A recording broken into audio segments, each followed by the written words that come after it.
ಚಾಮರಾಜನಗರದಲ್ಲಿ ಸೂಕ್ಷ್ಮ, ಸಣ್ಣ ಮತ್ತು ಮಧ್ಯಮ ಉದ್ಯಮಗಳ ಕಾರ್ಯಕ್ಷಮತೆ ಹೆಚ್ಚಳ ಮತ್ತು ವೇಗವರ್ಧನೆ ಯೋಜನೆಯಡಿ ಉತ್ಪನ್ನಗಳ ರಫ್ತು ಕುರಿತ ಒಂದು ದಿನದ ಅರಿವು ಕಾರ್ಯಾಗಾರ ನಿನ್ನೆ ನಡೆಯಿತು. ಕರ್ನಾಟಕ ಸಣ್ಣ ಕೈಗಾರಿಕೆಗಳ ಸಂಘದ ಅಧ್ಯಕ್ಷ ಎಂಜಿ ರಾಜಗೋಪಾಲ್, ಜಿಲ್ಲಾ ಸಣ್ಣ ಕೈಗಾರಿಕೆಗಳ ಸಂಘದ ಅಧ್ಯಕ್ಷ ಎ ಜಯಸಿಂಹ, ಜಿಲ್ಲಾ ವಾಣಿಜ್ಯ ಮತ್ತು ಕೈಗಾರಿಕಾ ಸಂಸ್ಥೆಗಳ ಅಧ್ಯಕ್ಷ ವಿ ಪ್ರಭಾಕರ್ ಸೇರಿದಂತೆ ಹಲವು ಉದ್ಯಮಿಗಳು ಉಪಸ್ಥಿತರಿದ್ದರು. ಅದರ ಬಗ್ಗೆ ತಿಳ್ಕೊಳ್ಳೋಣ. ಸೊ ನಾನು ವೀಣಾ ವೆಂಕಟೇಶ್ ವಿಟಿಪಿಸಿ ಪರವಾಗಿ ಮಾತಾಡ್ತಾ ಇದ್ದೀನಿ. ಎಂಜಿ ರಾಜಗೋಪಾಲ್, ರಾಜ್ಯ ಮತ್ತು ದೇಶದ ಅಭಿವೃದ್ಧಿಯಲ್ಲಿ ಸಣ್ಣ ಕೈಗಾರಿಕೆಗಳ ಪಾತ್ರ ಮಹತ್ವದ್ದಾಗಿದ್ದು, ಹೆಚ್ಚು ಉದ್ಯೋಗಾವಕಾಶಗಳನ್ನು ಒದಗಿಸುತ್ತಿವೆ. ನೈಸರ್ಗಿಕ ಸಂಪನ್ಮೂಲಗಳನ್ನು ಸಮರ್ಪಕವಾಗಿ ಬಳಸಿಕೊಂಡು ಸಣ್ಣ ಕೈಗಾರಿಕೆಗಳ ಸಂಖ್ಯೆಯನ್ನು ಹೆಚ್ಚಿಸುವ ಮೂಲಕ ರಫ್ತು ಪ್ರಮಾಣ ಹೆಚ್ಚಳ ಮಾಡಬೇಕು ಎಂದರು. ಕೈಗಾರಿಕೆಗಳು ಸ್ಥಾಪನೆ ಮಾಡಬೇಕಾದ್ರೆ ಏನೆಲ್ಲ ಬೇಕಾದ ಬಗ್ಗೆ ಅರಿವನ್ನು ಮೂಡಿಸ್ಕೊಂಡಿದ್ದಾರೆ.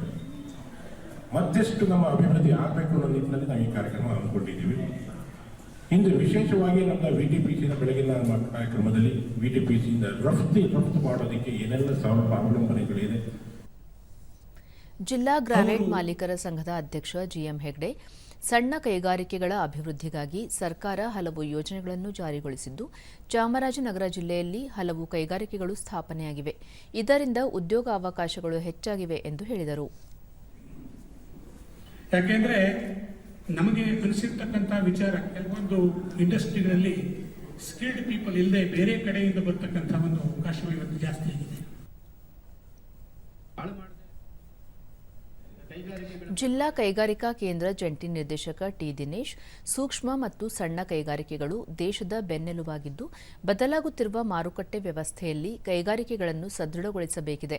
ಅಲ್ಲದೆ ಯುವ ಜನತೆಗೆ ಕೈಗಾರಿಕೆಗಳನ್ನು ಆರಂಭಿಸುವ ಕುರಿತು ಸೂಕ್ತ ಮಾರ್ಗದರ್ಶನ ನೀಡಬೇಕಾಗಿದೆ ಎಂದರು. ಹೇಗೆ ಅದನ್ನು ಮಾಡಬಹುದು ಅಂತ ಒಂದು ESM ಟೆಕ್ನಾಲಜಿ ಬಗ್ಗೆ ನಾವು ಮಧ್ಯಾಹ್ನ ಕಾರ್ಯಕ್ರಮವನ್ನು ಮಾಡ್ತಾ ಇದ್ದೀವಿ.